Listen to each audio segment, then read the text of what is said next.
आसमान में एक रहस्यमयी बिजली का तूफान उठा और अगले ही पल एक यात्री विमान उसमें फंस गया।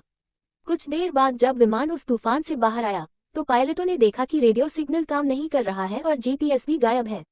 जैसे ही पायलट ने कॉकपिट से बाहर झांका, उसने देखा कि एक पुराना लड़ाकू विमान उनके साथ साथ उड़ रहा है। पायलट तुरंत समझ गए कि कुछ बहुत गलत है।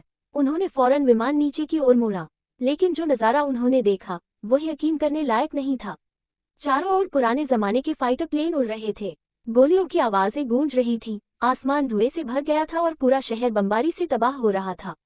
विमान ने समय की सीमाओं को तोड़ दिया था और सीधा द्वितीय विश्व युद्ध के बीच पहुंच गया था। ये देखकर यात्री पूरी तरह दहशत में आ गए। कोई जोर जोर से रो रहा था तो कोई भगवान को याद कर रहा था।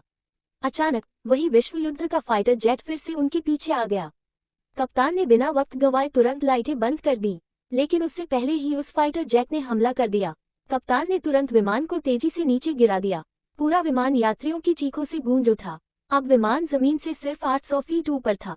कप्तान ने जोर से कंट्रोलर पीछे खींचा और विमान को तेजी से ऊपर चढ़ा दिया, लेकिन वह फाइटर जेट इतनी तेजी से ऊपर नहीं जा सका और अब विमान बादलों में छुप चुका था। कप्तान ने दोबारा संपर्क करने की कोशिश की और इस बार जवाब आया, मगर यह जवाब एयरलाइन से नहीं बल्कि किसी एयरफोर्स बेस से आया।